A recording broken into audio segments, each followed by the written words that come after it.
사도신경으로 우리의 신앙을 고백드리시겠습니다. 전능하사 천지를 만드신 하나님 아버지를 내가 믿사오며 그 외아들 우리 주 예수 그리스도를 믿사오니 이는 성령으로 잉태하사 동정녀 마리아에게 나시고 본디오 빌라도에게 고난을 받으사 십자가에 못 박혀 죽으시고 장사한 지 사흘 만에 죽은 자 가운데서 다시 살아나시며 하늘에 오르사 전능하신 하나님 우편에 앉아 계시다가 저리로서 산자와 죽은 자를 심판하러 오시리라. 성령을 믿사오며 거룩한 공예와 성도가 서로 교통하는 것과 죄를 사하여 주시는 것과 몸이 다시 사는 것과 영원히 사는 것을 믿사옵나이다. 아멘. 할렐루야. 영광과 존귀와 찬양을 받으시기에 합당하신 하나님 아버지, 우리의 구주이시며 우리의 영원한 생명이 되신 주님을 찬양합니다. 거룩하고 복된 주의 날 감사와 기쁨으로 드리며 신령과 진정으로 드리는 우리의 예배를 받아 주시옵고 영광 받아 주시옵소서. 지난 한 주간도 우리가 이 세상 살면서 마음으로 행동으로 지은 죄와 허물을 고백하며 회개하기를 원하옵나이다. 주님의 십자가 보혈로 깨끗하게 씻어주시고 정하게 하여 주시옵소서. 마스크 쓰고 생활 속 거리를 유지하면서 드리는 불편한 예배지만 하나님을 만나는 기쁨이 충만하기를 원합니다. 힘들고 어려울 때도 우리를 실족하지 않게 하시고 지켜주신 하나님이시여, 우리의 신앙을 든든히 붙들어 주셔서 어떠한 환경에도 흔들리지 않게 하시고 인내하고 기다리는 큰 믿음을 허락하여 주시옵소서. 코로나 바이러스를 속히 소멸시켜 주셔서 우리의 건강과 경제가 회복되게 하시고 치료제가 속히 개발될 수 있도록 지혜와 능력을 주셔서 두려움과 걱정에서 해방되어 안전한 일상으로 돌아가게 하여 주시옵소서. 사랑과 은혜를 사랑하시는 주님, 사랑과 은혜 성도들은 어떠한 상황에서도 하나님의 음성을 듣는 자로서 절대 긍정과 절대 감사의 믿음으로 희망을 선포하고 전도하는 성도들이 되게 하나님의 축복을 받는 성도와 교회가 되게 하여 주시옵소서. 다니엘이신 담임 목사님께 성령의 감화 감동을 내려주시어 전하시는 모든 말씀이 듣는 성도들에게 힘과 위로와 은혜 되게 하여 주시옵고 참석하지 못한 영상으로 함께 예배드리는 성도들에게도 동일한 축복으로 채워 주시옵소서. 전국 각지와 해외에 있는 사랑하는 성도들을 주님의 눈동자 앞에 두셔서 지키시고 보호하여 맡은 사명 잘 감당케 인도하셔서 계획하고 있는 사업과 삶과 일터에 은혜와 평강을 내려 주시옵소서. 가난하고 연약한 제 마음속에 한량없는 축복을 내려주시기를 바라오며 예수 그리스도의 이름으로 기도드리옵나이다. 아멘.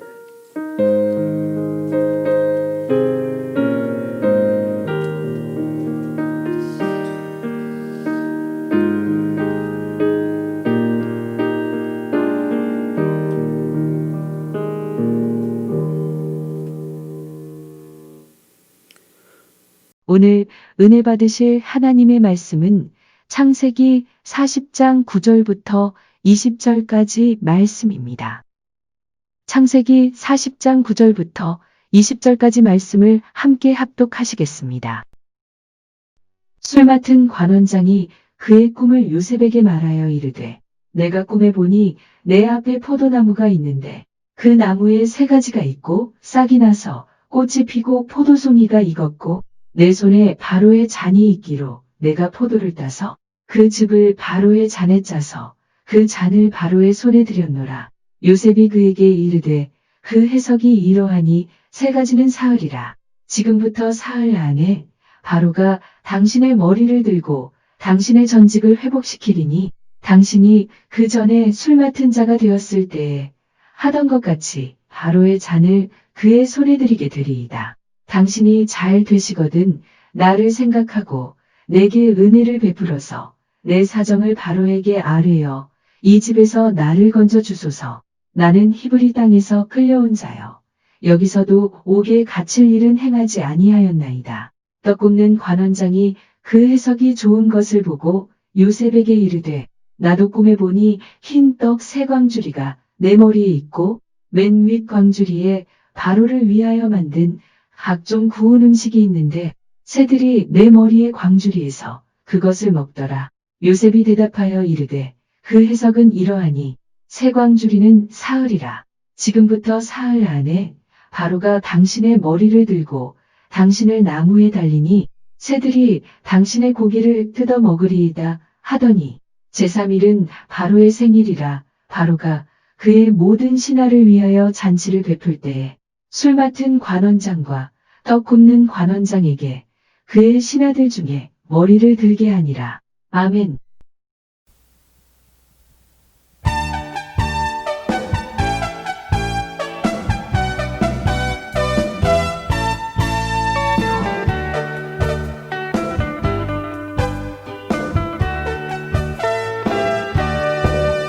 당신은 지금 어디로 가나요? 발걸음 무겁게 이 세상 어디 쉴 곳 있나요? 머물 곳 있나요? 예수 안에는 안식이 있어요. 평안이 넘쳐요. 십자가 보혈 믿는 자마다 구원을 받아요. 예수 믿으세요. 예수 믿으세요. 예수 믿으세요. 예수 믿으세요. 당신은 오늘 누굴 만났나요? 위로 받았나요? 이 세상 누가 나를 대신하여 목숨 버렸나요? 고통의 멍에 벗어버리세요.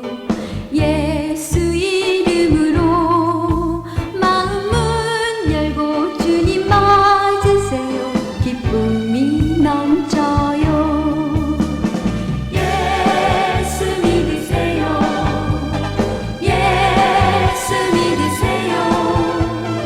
예수 믿으세요. 예수 믿으세요.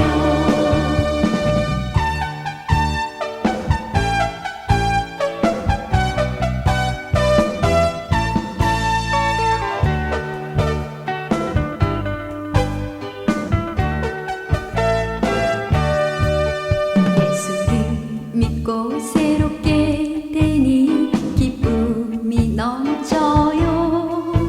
어둠 거치고 새날이 되니 행복이 넘쳐요. 이전에 없던 평안을 얻으니 찬송이 넘쳐요. 샘솟는 기쁨 전해주어요. 예수 이름으로. 예수 믿으세요. 예수 믿으세요. 예수 믿으세요. 예수 믿으세요. 예수 믿으세요. 예수 믿으세요.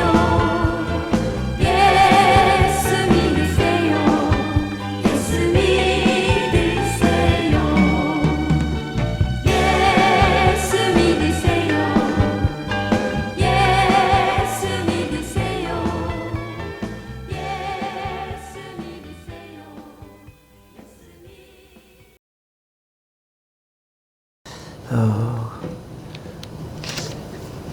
언제나 하나님의 역사는 파도를 타고 오시는 하나님.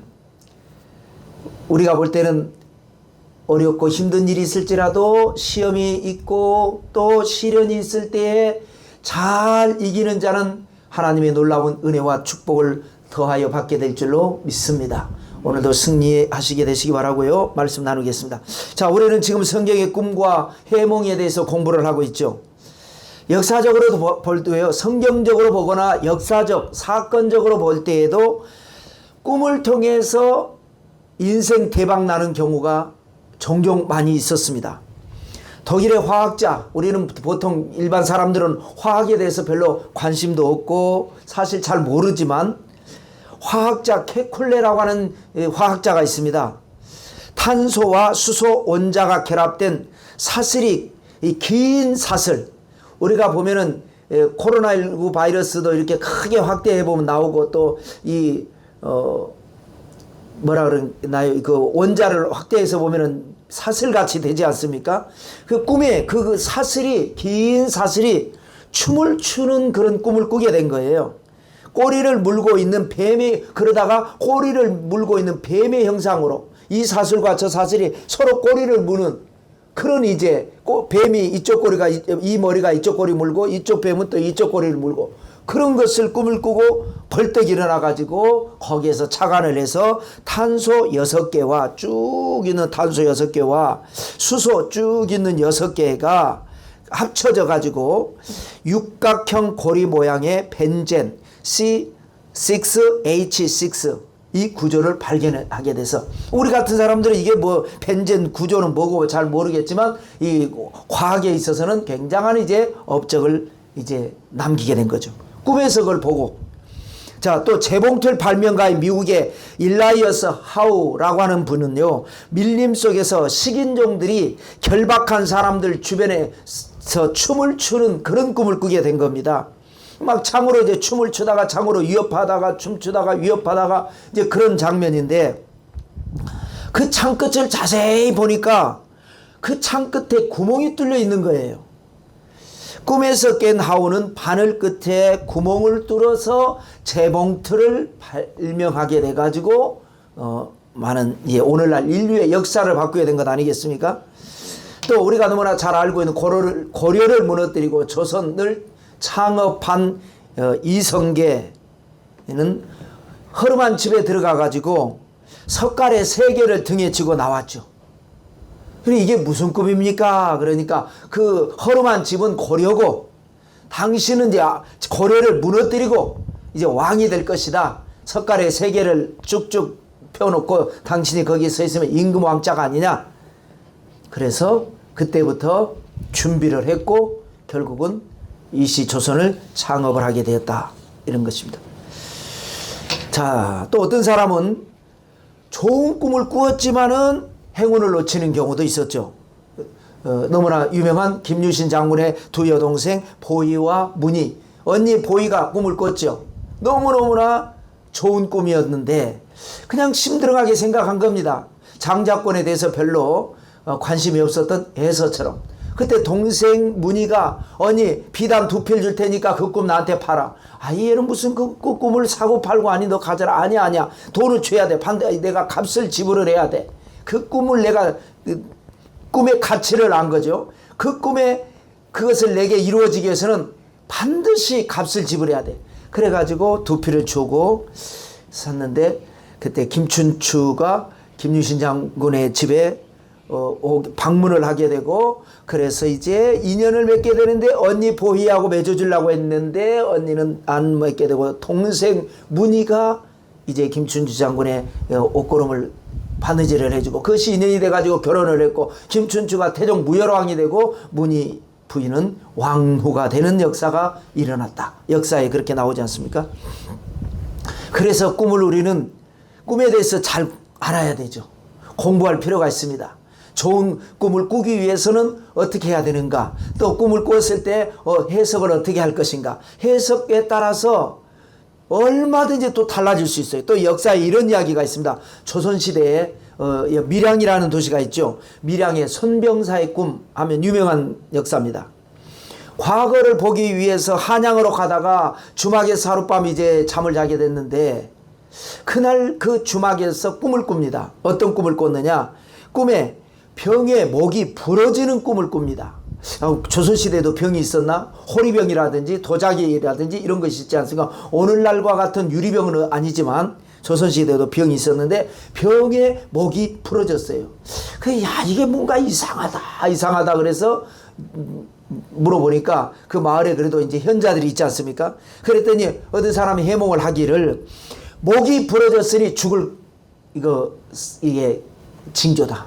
그러므로 한양 가지 마라. 한양 가면 죽을 것 같다. 근데 뭔가 느낌이라는 게 있지 않습니까?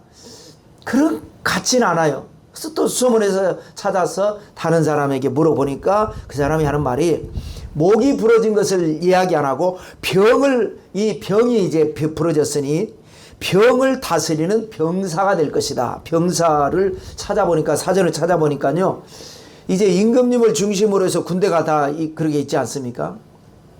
오늘날과 같은 때는 이제 전방부대, 군부대가 다 있지, 수도에는 수도를 경비하는 사령부 정도만 있고 육군본부 정도가 있지, 병력은 다 이 전방에 있죠. 그런데 옛날에는 임금님 주변에 병력이 있고 지방에는 별로 없었죠. 근데 이제 지방에 있기는 있습니다. 그래서 지방의 병력을 다스리는 종이품 벼슬이 바로 병사입니다. 그래, 병사가 될 꿈이다. 그래서 자기 뭔가 마음의 느낌에도 그게 맞는 것 같아요. 그래서 한양에 와서 과거를 보았고, 그래서 거기에서 이제 돼가지고 지방 병력을 다스리는 병사가 되었다 라고 하는 이야기가 있습니다. 만약에 첫 번째 해몽해 준 사람의 말을 듣고 야, 이게 뭔가 불길한가 보다, 그래서 안 올라갔으면 병사가 되지 않았겠죠. 자, 오늘의 꿈은 이 애굽의 두 관원장들의 꿈입니다. 두 사람이 비슷하면서도 다른 꿈을 꿨습니다. 같은 날. 그래서 이 두 꿈의 이야기가 성경에 기록되어 있습니다. 이 두 사람은 어떤 꿈을 꿨는가? 이 꿈을 통해서 그들에게 어떤 일이 일어났는가? 성경에는 왜 이방인들의 꿈 이야기가 아주 자세하게 기록되어 있는가? 이런 그 마음의 궁금증을 가지고 세 가지로 말씀 정리할 때 은혜가 되고 복이 되시기를 주님의 이름으로 축원합니다. 자, 꿈의 배경 또 살펴볼까요? 배경이라고 하는 것은요, 문자적으로 뒤쪽의 경치라고 하는 뜻입니다. 의미적으로는 어떤 사건이 일어날 수밖에 없는 원인, 이게 배경이 되는 거죠. 자, 여기는 감옥이라고 하는 특별한 장소입니다. 감옥도 보통 감옥이 아니죠. 3절에 보니까요, 친위대장 집 안에 있는 감옥이라고 합니다. 친위대장 집 안에 있는 감옥. 왕명을 거역한 대역 죄인을 구금하기 위해서 친위대장 관사에 특별히 제작한 구치소입니다. 일종의 구치소. 이 두 사람이 있는 것은, 요셉도 여기 있는데 이 사람들은 아마 이 구치소가 되는 거죠. 아직 재판이 안 된 겁니다. 요셉은 시위대장이 직접 넣었기 때문에 자기 집 안에 있는 구치소니까 집어넣은 것이 되는 것이고요. 자, 이곳에 요셉이 먼저 들어와 있고 두 관원장이 이번에 들어오게 됐습니다. 자, 그런 상황에서 두 관원장이 꿈을 꿨어요. 그럴 때 요셉이 그들의 꿈을 해몽을 해줍니다. 기가 막힌 어떤 하나님의 섭리에 의한 만남이 아닐 수가 없어요. 만남 자체도 기가 막히고, 이 요셉과 두 관원장은 절대 공통점이 없는 사람들입니다. 그런데 이 구치소라고 하는 곳에서 만났어요. 우주 공간에서 마치 랑데부 하듯이 만났습니다. 그리고 이 두 사람이 또 참 희한한 꿈을 꾸고, 요셉이 그들의 꿈을 또 해몽을 해주는 희한한 역사가 또 일어납니다. 이것이 뭐냐? 하나님의 사람, 기도하는 사람에게 이루어지는 하나님의 역사라고 하는 것입니다. 물론 이제 요셉을 우리가 한번 살펴보면 억울한 일도 많았죠. 얼마나 기도했겠습니까? 노예로 팔려 어렸을 때 형들한테 린치 당할 때도 얼마나 기도했겠습니까? 오늘은 안 맞게 해주십시오. 그날도 맞았겠죠. 그리고 또 팔려갈 때도 얼마나 기도했겠습니까? 팔려와서 노예 생활할 때 얼마나 기도했겠습니까? 억울한 누명을 뒤집어 쓰고 감옥에 갈 때도 얼마나 기도했겠습니까? 아무런 응답이 없었어요. 왜? 하나님의 섭리를 위해서 그렇게 된 겁니다. 그러다가 그 섭리를 이루기 위해서 결정적인 순간에는 두 관원장들을 만나게 하고, 관원장들로 하여금 꿈을 꾸게 하고, 그 꿈을 아무도 해석할 자가 없는데 요셉이 기가 막히게 해석하게 하고, 그야말로 생각지도 못하는, 그야말로 드라마틱한 역사가 이루어져 가고 있는 겁니다. 자, 결과론적으로 보면, 자, 요셉이 지금 여기에 왜 있습니까?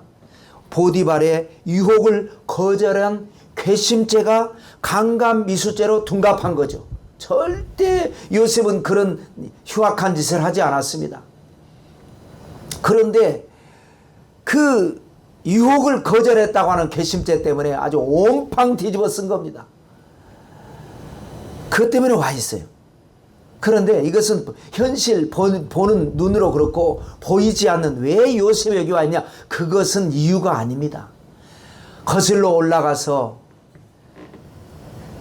아브라함이 하나님 앞에 계시받은 적이 있죠. 내 자손들이 400년 동안 이방의 나그네가 돼서 그들을 섬기다가 그 400년 후에 큰 재물을 이끌고 나오리라. 그 계시, 하나님의 계시가 이루어지기 위해서 하나님께서 역사하시는 역사들 때문에 요셉은 지금 이 애굽의 감옥에 지금 구치소에 와 있는 겁니다. 자기는 모르죠. 내가 억울한데, 나는 이런 일을 한 적이 없는데 왜 하나님께서 나를 안 도와주시고 왜 나를 여기에 있게 하시나? 엄청난 하나님의 역사를 이루게 하기 위한 하나님의 섭리입니다. 그래서 우리가 기적을 체험하기 위해서는 믿음이 필요한 거예요. 믿음이라는 게 말이 쉽지 않습니다. 그래서 교회 다니는 게 믿음이 아니라니까요. 눈에 보이는 것이 없고 손에 잡히는 것이 없고 귀에 들리는 것이 없고 그야말로 절대 불가능해 보이는 건데 하나님이 하겠다고 하실 때에 그것을 믿고 따르고 그 과정에서 일어나는 모든 일을 온몸으로 내가 받아서 그냥 삭히는 겁니다. 이것을 통해서 하나님의 뜻이 이루어진다. 이것이 진정한 믿음이죠. 또 여러분 거기에 맞물려서 요셉의 꿈도 있었지 않습니까? 요셉이 곡식단이 절하는 꿈, 그건 이루어질 수 있어요. 그거는 가능성이 있어요. 태어날 때는 순수하게 태어났지만 살다 보면 동생이 형보다 더 성공하고 더 출세하고 더 권력을 가질 수 있고 얼마든지 그런 형제간들끼리는 뒤집어질 수 있습니다. 그런데 이제 해와 달과 별들이 절하는 꿈, 그거는 족장시대에 그는 있을 수 없는 일입니다. 아무리 내가 성공해도 아버지가 나한테 절할 수 있는 내가 대통령이 돼도 집에 가면 아버지한테는 아버지하고 무릎 꿇어 절을 해야지. 그러지 않습니까? 그런데 이제 세계가 달라지면 그건 가능하단 말입니다. 그래서 그 꿈이 이루어지기 위해서 요셉은 그게 있으면 안 되는 거예요. 그러면 절대 별들이, 해와 달과 별들이 절하는 꿈은 절대 이루어지지 않습니다. 그래서 애굽에 지금 와 있는데 이 감옥에 지금 갇히게 된 거죠. 그래 요셉 그때 당시에는 얼마나 억울했겠습니까? 그런데 여러분 가만히 잘 보세요. 기적은 언제 일어나느냐? 억울할 때 일어나더라고요. 평상시 내가 좋을 때는 은혜로 그냥 사는 겁니다. 좋은 대로 그냥 사는 겁니다. 안 되는 것을 되게 하고 없는 것을 있게 하고 발명은 필요의 어머니라고 하지 않습니까? 기적은 그게 있어야 돼만 되는 절박한 상황이 될 때에 기적이 일어나더라는 거죠. 그래서 기적은 가만히 보면 몇 가지 중에 하나가 아주 유력한 것 중에 하나가 뭐냐? 억울할 때 일어나더라. 그래서 억울할 때 감사하고 억울할 때 기도하고 억울할 때 시험 들지 말고 억울할 때 깨어있고 근데 그게 쉽지 않단 말이에요. 신앙생활 잘 하다가 억울할 때 그냥 시험 들어버리고 그런데 그걸 이기면 이제 기적은 일어나는 거죠. 그래서 억울할 때는요 어떻게 해야 됩니까? 먼저 호소해야죠. 억울하니까. 먼저는 누구한테 호소합니까? 당사자한테 호소해야 됩니다. 아니라고. 근데 그게 안 되면 그 다음 누구한테 호소합니까? 이제 세상에서는 법으로 호소하는 거죠. 근데 법도 안 들어준다. 그러면 이제 하나님께 호소하는 겁니다. 근데 하나님도 안 들어줄 때가 있더라고요. 그러면 이제 뭐냐? 기도하는 겁니다. 하나님께 호소하는 것과 하나님께 호소와 기도는 다릅니다. 호소는 뭐냐? 이 문제를 내가 원하는 방법으로 해결해 달라는 게 호소입니다. 나는 유혹을 내가 거절했지 절대 나쁜 짓을 하지 않았습니다. 그러므로 내 이것을 밝혀주십시오. 이게 이제 호소입니다. 그런데 기도는 뭐냐? 아하, 호소를 안 들어주신 거 보니까 하나님의 뜻이 있구나. 이게 이제 믿음인 거죠. 내가 알지 못하는 그 비밀한 하나님의 뜻이 있구나.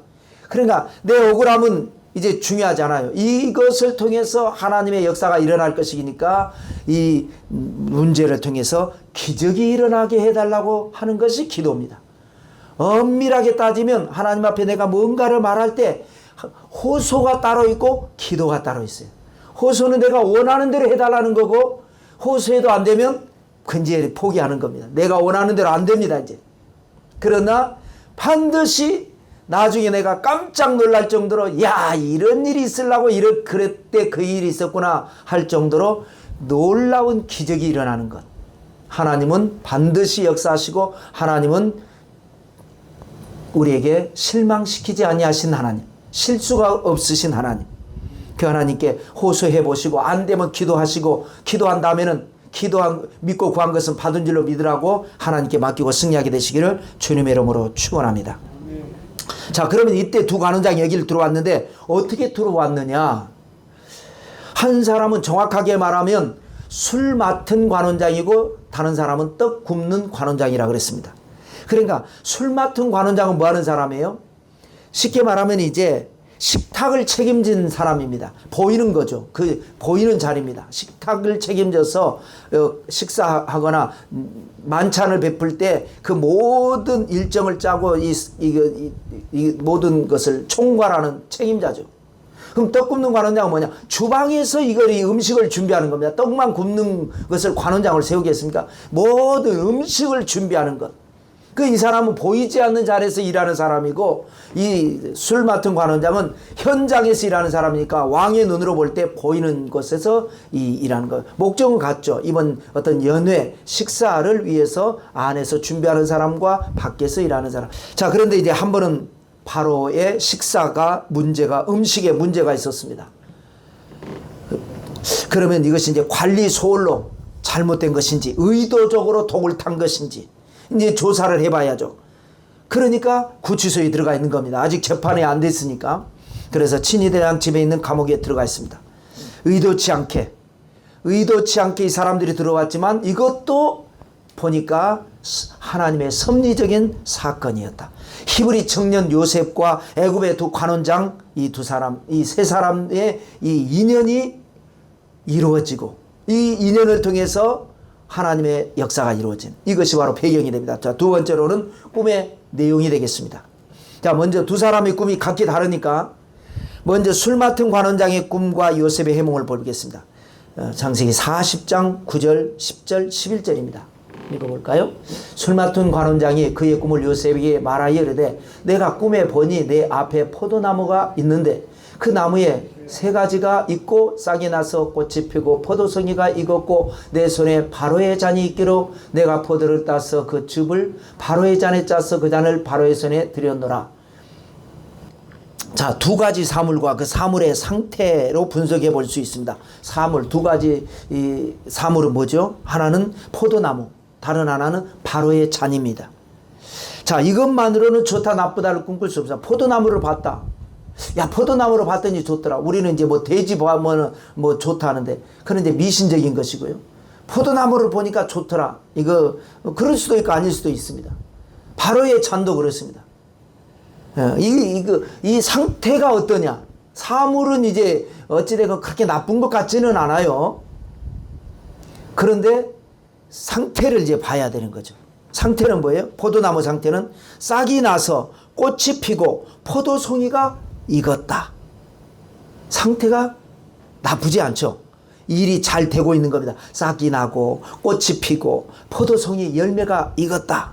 일이 지금 뭔가가 잘 순조롭게 되고 있고 또 열매가 맺었다는 거 보니까 적절한 때가 되었다. 이런 이제 해몽이 되는 겁니다. 그 다음 바로의 잔도 마찬가지입니다. 이제 상황 바로의 잔. 그 잔에다가 포도를 따서 즙을 바로의 잔에 짜서 바로의 손에 올려드렸다. 그랬더니 바로가 그걸 마셨다. 이건 뭐예요? 전에 이 술 맡은 관원장으로서 전에 하던 일을 다시 하게 된다라고 하는 의미가 되는 거죠. 그래서 요셉이 그렇게 해몽한 겁니다. 포도나무에 가지가 세 가지로 뻗었지 않습니까? 그는 3일을 의미합니다. 그러니까 이 일은 3일 후에 이루어질 일입니다. 사흘 안에 바로께서 당신의 전의 직분을 회복시켜 줄 겁니다. 복직이 될 겁니다. 그러므로 당신은 전에 하던 대로 포도를 짜서 즙을 내고 바로의 잔에다가 올려드려서 바로를 잘 섬기게 될 것입니다. 물론 이것은 맞는지 안 맞는지 아직은 알 수 없습니다. 이제 그러나 어찌됐건 해석이 너무나 좋아요. 너무나 이 꿈이 좋으니까 이제 떡 맡은 관원장도 아이고 나도 비슷한 꿈을 꿨는데 말씀해 보십시오. 그것이 16 16절과 17절 두 절의 말씀 읽겠습니다. 떡 굽는 관원장이 그 해석이 좋은 것을 보고 요셉에게 이르되 나도 꿈에 보니 흰떡 새 광주리가 내 머리에 있고 맨 윗광주리에 바로를 위하여 만든 각종 구운 음식이 있는데 새들이 내 머리에 광주리에서 그것을 먹더라. 자, 여기에도 두 가지 사물이 나옵니다. 하나는 떡 광주리, 광주리가 세 개, 새 광주리입니다. 떡 광주리. 그 다음에 버드, 새가 나옵니다. 새. 이것만 가지고는 알 수는 없죠. 그래서 요셉은 이렇게 해몽합니다. 광주리가 세 개인 것, 이것도 3일을 의미합니다. 사흘 후에 앞으로 또 비슷하니까 이 떡 굽는 관원장이 또 기대감을 가졌겠죠. 아, 나도 3일 후네 뭔가 비슷할 것 같아. 자, 지금부터 사흘 안에 바로가 당신을 나무에 매달게 될 것이니까 새들이 당신의 머리에 있는 떡을 쪼아먹듯이 당신의 살점을 쪼아먹게 될 것입니다. 달라도 너무 다르죠. 술 장관은 복직이 되는데 자기는 그날 처형을 당하게 될 거란 겁니다. 자, 그래서 요셉의 해몽대로라면 이 두 사람이 지금 뭔가 하여튼 만찬장에서 큰 문제가 발생해서 조사를 하는 과정에서 이 두 사람이 직분의 책임을 맡고 구치소에 들어왔고 조사를 받고 있는 중이었습니다. 그래서 술 맡은 관원장은 복직되고 떡 굽는 관원장이 처형된 것으로 이 재판 결과로 유추해 볼 때 바로의 음식에 독을 탄 사람은 떡 굽는 관원장이었고 술 맡은 관원장은 그냥 자기 직분 때문에 동반 책임을 지고 감옥에 들어왔던 것으로 우리가 유추해 볼 수가 있죠. 그래서 이제 요셉은 부탁을 합니다. 어차피 이제 떡 굽는 관원장은 죽을 사람이고 이제 죽음을 준비해야 되는 사람이고 술 맡은 관원장은 복직이 돼서 바로 왕을 이제 늘 만나고 대면하고 하는 사람이니까 부탁을 하죠. 그것이 14절과 15절 말씀이 되겠습니다. 읽어볼까요? 당신이 잘 되시거든 나를 생각하고 내게 은혜를 베풀어서 내 사정을 바로에게 아뢰어 이 집에서 나를 건져 주소서. 나는 히브리 땅에서 끌려온 자여 여기서도 옥에 갇힐 일을 행하지 아니하였나이다. 자, 이거를 볼 때 자 부탁합니다. 또 우리가 한번 이제 트집을 잡아본다면 하나님 믿는 사람이 하나님에게만 기도해야지 안 믿는 사람에게 부탁해서 나 좀 잘 되게 해 주십시오. 나를 좀 해 주십시오. 이래도 되는가? 이래도 됩니다. 물론 하나님을 의지하지 아니하고 사람을 의지해서 사울 왕 같은 경우는 징계를 받았죠. 그러나 우리는 하나님은 사람을 통해서 역사하시니까 절대 믿음은 하나님이죠. 아무리 사람이 권력을 가지고 있고 그럴 만한 힘을 가지고 있고 나를 도와줄 수 있고 도울 마음도 있고 해도 하나님이 때가 되지 않고 하나님이 역사하지 않으면 안 되는 겁니다. 그냥 전적인 믿음은 하나님에게 갔대 하나님께서 어떻게 역사하실지 모르니까 그렇게 부탁은 하는 거죠. 그러나 목을 메고 술 맡은 관원장에게 온전히 여기에 희망을 걸으면 나중에 부탁이 안 들어주면 그것 때문에 실망하고 그것 때문에 낙심하고 그러는 거죠. 우리는 온전히 하나님께 희망을 두는 겁니다. 그러나 세상에서 살고 있으니까 세상에서 내가 할도리나고 사람을 통해서 하고 또 모든 것은 내가 다 하는 거죠. 그러나 거기에 내가 희망을 둬서는 안 됩니다. 물질에 희망을 둔 사람은 물질이 어려워질 때 다시 회복되지 못합니다. 사람을 의지하는 자는 사람과의 관계가 깨지거나 그 사람이 잘못돼 버리면 같이 잘못돼 버립니다. 우리는 오직 하나님께만 소망을 두는, 그러나 지혜롭게 이 세상 살면서 모든 것이 다 두루두루 좋은 관계 속에서 여러분의 문제가 해결되시기를 주님의 이름으로 축원합니다. 자, 마지막 세 번째 꿈의 성취가 되겠습니다. 3일 후, 자, 요셉의 해몽에 대한 심판의 날입니다. 요셉의 해몽대로 되면 와, 이 사람이 보통 사람이 아니다. 이제 요셉의 주가는 올라가는 것이고, 아무 일이 일어나지 않으면 아, 이 사람 멀쩡하게 생긴 사람이 헛소리하고 다니는구만, 이렇게 되는 거 아니겠습니까? 그런데 희한하게도 3일 후는 어떤 날이냐? 바로의 생일입니다. 이 바로의 생일에 맞춰서 떡 굽는 관원장은 죄가 명백하기 때문에 처형을 하게 되고, 술 맡은 관원장은 업무상 어찌됐건 문제는 발생했어요. 책임자는 어찌됐건 책임을 져야 되는 것 아니겠습니까? 그러나 아무 관련은 없고 책임자로서 들어갔기 때문에 자기 생일에 특사라고 그러죠. 특별 사면해서 복직이 됩니다. 그래서 21, 22, 23절을 한번 읽어볼까요? 바로의 술 맡은 관원장은 전직을 회복하며 그가 잔을 바로의 손에 받들어 드렸고, 떡 굽는 관원장은 매달리니 요셉이 그들에게 해석함과 같이 되었으나 술 맡은 관원장이 요셉을 기억하지 못하고 그를 잊었더라. 그래서 꿈대로 됐어요. 자, 그런데 이제 뒷부분 23절이, 그래 이제 꿈대로 됐으면 아까 말한 대로 요셉은 보통 청년이 아닙니다. 술 맡은 관원장 입장에서 볼 때는 자기는 죽을 줄 알았는데 요셉이 말한 대로 살았고 복직이 됐어요. 얼마나 고맙습니까? 생명의 은인 아니겠습니까? 그러니 그 사람을 위해서 한마디 말만 해주면 되는데 기억도 하지 못하고 잊어버립니다. 여러분, 사람은요 정말 그 하나님의 역사하시는 겁니다. 새카맣게 잊어버리게 하는 것도 하나님이 하시는 겁니다. 왜? 하나님의 뜻이 지금 이 사람이 말을 하면 안 된단 말이에요. 이게 조금 더 무르익고 바로가 꿈을 꾸고 그때에 수소문해서 찾는데 아무도 해몽할 자가 없고, 그때서 비로소 임금님 내가 생각이 났는데요, 저 12대 때 기가 막히게 해석 잘하는 히브리 청년이 있습니다. 이렇게 될 때까지 이게 지금 되면 안 된다 말이에요. 뚜껑이 벌써 열리면 안 됩니다. 그렇기 때문에 하나님께서 관원장에게 새까맣게 잊어버리게 만드셨어요. 이게 하나님의 역사라고 하는 거죠. 그래서 우리는 하나님을 믿을 때 우리가 알지 못하는 크고 비밀한 일을 행하시는 하나님을 믿는 겁니다. 하나님은 지금도 쉬지 않고 역사하고 계십니다. 우리가 생각할 때는 하나님이 역사하시지 않은 것 같고, 하나님은 왜 내 기도를 안 들으시나 하지만 아닙니다. 하나님은 지금도 쉬지 않고 크고 비밀한 일을 알파부터 오메가까지 처음부터 끝까지 완벽하게 준비하시고 섭리하시고 역사하시고, 그리고 우리에게 기다리고 계시는 겁니다. 그래서 야훼를 기다리는 자는 복이 있나니 그에게 하나님의 은혜가 있을 것이다. 하나님도 기다리고 계시고 우리도 기다리는 거예요. 그 때가 될 때까지. 이것이, 그런데 이제 문제는 뭐냐? 오늘날 신앙이라는 게요, 맹신이 있고 오신이 있습니다. 잘못 믿는 것 맹신이고요, 오신은요 내가 내 방식으로 믿는 거 오신. 조금 비슷하지만 좀 다릅니다. 미련하게 믿는 게 맹신이고, 오신은 잘못 믿는 게 오신이죠. 아람 왕의 군대 장관 나아만이 바로 오신이었습니다.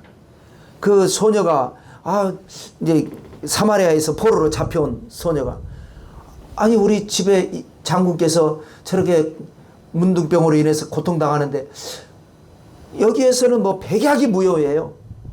저거 내 고향의 사마리아의 선지자 그분에게 안수기도 한번 받으면 그냥 날 텐데, 처음에는 그냥 흘려들었는데 애가 쫑알쫑알 어린애니까 말이 많잖아요. 쫑알쫑알 하루 종일 또 말하고 가만히 들어보니까 그때 어떤 일도 있었고 또 어떤 기적이 일어났고 또 어떤 일, 자꾸 듣다 보니까 믿음은 들으면서 난다고. 그래? 정말이니? 그래서 이게 이제 장군의 계획까지 들어가고, 그래서 이제 장군의 마음속에 믿음이 생겼는데 그 믿음은 오신 믿음이었습니다. 그래서 엘리사 집을 찾아오니까 엘리사가 만나주지도 않고 요단강 가서 7번 몸을 잠그라 그래 버리지 않습니까? 화를 내고 가면서 뭐라고 그럽니까? 내 생각에는, 이게 내 오신이죠. 성경에는 이게 아닙니다. 성경에 기록된 대로 이게 아니잖아 이렇게 말했다면 좀 되는데, 내 생각에는 그가 내게로 나와서, 엘리사 선자가 내게로 나와서 그의 하나님 야훼 이름을 부르고 그의 손을 그 부위 위에 흔들어, 안수기도 안찰이죠 이제. 그래 뭔가 좀 듣기는 들었어요. 고칠까 하였노라. 그런데 부관이 장군이요, 여기 고침받으러 왔지 않습니까? 이 먼 데까지 고침받으러 왔는데 고침받는 방법이 그렇다고 그러면 믿져야 본전인데 한번 해보면 되지 않습니까? 해서 안 되면 우리가 군대를 이끌고 왔는데 저 사람이 그 헛소리 하겠습니까? 그렇게 해서 병이 낫기만 한다면 하면 되지 않습니까? 왜 당신의 고정관념에 이렇게 해야 된다라는 생각을 가지고 있습니까? 저분이 하라는 대로 하면 될 거 아닙니까? 그것도 말이 맞다. 그래서 몸을 7번 잠그고 7번째 잠그고 일어나니까 마치 어린아이의 그 살과 같이 휘어졌더라. 이것이 우리에게 주는 교훈이죠.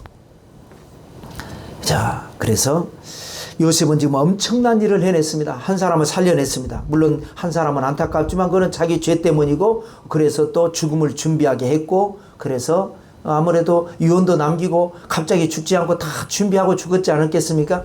그리고 요셉은 한 사람의 인생에 또 그 가족들과 그 주변에 속한 모든 사람들에게 큰 생명의 은총을 베풀었습니다. 그런데 요셉은 여전히 감옥에 있습니다. 아무 일도 일어나지 않습니다. 누구 하나 칭찬해 주는 사람도 없고 알아주는 사람도 없고 희망의 기미조차 보이지 않습니다. 그러나 하나님의 때는 꿈틀거리고 있는 것을 우리는 성경을 통해서 알고 있습니다. 여러분들에게도 지금 그런 역사가 일어나고 있을 줄로 믿습니다. 하나님은 지금도 여러분을 위해서, 우리 교회를 위해서, 여러분 가정과 자녀와 생업과 삶 속에 하나님은 지금도 준비하고 계십니다. 그런데 지금 당장은 표적이 나타나지 않는다 할지라도 온전한 믿음으로 여러분이 하나님 말씀 붙들면 내 믿음대로 될지어다. 반드시 기적은 일어나게 될 줄로 믿습니다. 하나님의 큰 은혜와 축복이 여러분과 함께하게 되시기를 주님의 이름으로 축원합니다.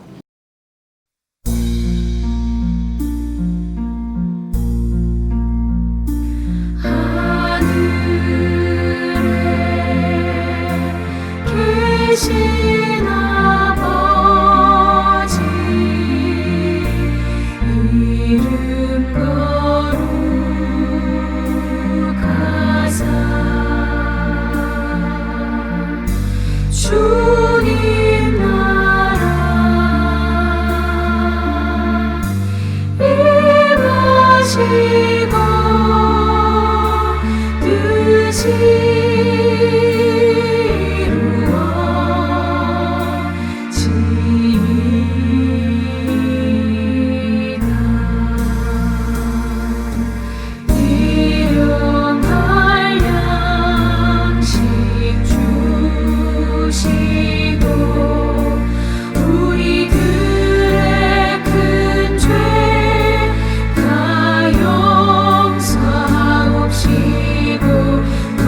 시험에 들게 마시고 악에서 구원하소서. 내게 주의 나라 주의 권세 주의 영광 영원히 아멘.